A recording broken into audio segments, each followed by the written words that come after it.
ناظرین محترم، محرم الحرام میں ناجائز رسومات کون سی ہیں؟ یہ میرے سامنے کتاب موجود ہے، فتاوی رضویہ، جلد نمبر اس کی 24 ہے، اور یہ کتاب رضا فاؤنڈیشن لاہور سے چھپ کر اور منظر عام پر ہوئی ہے۔ تو اعلیٰ حضرت عظیم البرکت مجدد الدین و ملت الشاہ امام احمد رضا خان فاضل بریلوی رحمۃ اللہ تعالی علیہ فرماتے ہیں کہ عشرۂ 10 محرم الحرام کو روٹی نہ پکانا، گھر میں جھاڑو نہ دینا، پرانے کپڑے نہ اتارنا، یعنی صاف ستھرے کپڑے نہ پہننا، سوائے امام حسن اور امام حسین رضی اللہ تعالی عنہما کے کسی اور کی فاتحہ نہ دینا، اور مہندی نکالنا، یہ تمام باتیں جہالت پر مبنی ہیں۔ آپ فرماتے ہیں کہ ہر مہینے، ہر تاریخ میں ہر ولی کی نیاز اور ہر مسلمان کی فاتحہ ہو سکتی ہے، واللہ تعالی عالم۔ ماہ محرم الحرام میں 3 رنگ کے لباس نہ پہنے جائیں۔ حضرت عظیم البرکت مجدد الدین و ملت الشاہ امام احمد رضا خان فاضل بریلوی رحمۃ اللہ تعالی علیہ فرماتے ہیں کہ محرم الحرام میں خصوصاً 1 تا 10 محرم الحرام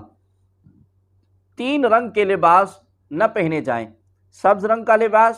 نہ پہنا جائے کہ یہ تعزیہ داروں کا طریقہ ہے۔ لال رنگ کا لباس نہ پہنا جائے کہ یہ اہل بیت سے عداوت رکھنے والوں کا طریقہ ہے، اور کالے کپڑے نہ پہنے جائیں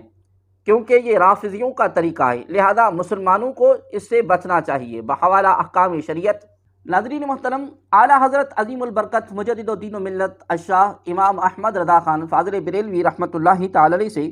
نمبر 24 فتویٰ رضویہ شریف کا، اس میں آپ سے سوال ہوتا ہے کہ روزہ عاشوراء کو میلہ قائم کرنا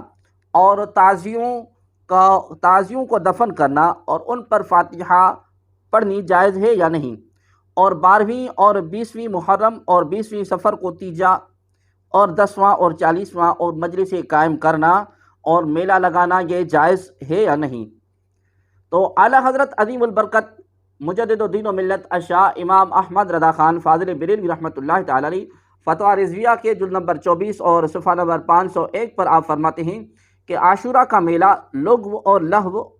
و ممنوع ہے، یوں ہے تعزیوں کا دفن جس طور پر ہوتا ہے نیت باطلہ پر مبنی اور تعظیم بدعت ہے، اور تعزیہ پر فاتحہ جہل اور حمق اور بے معنی ہے۔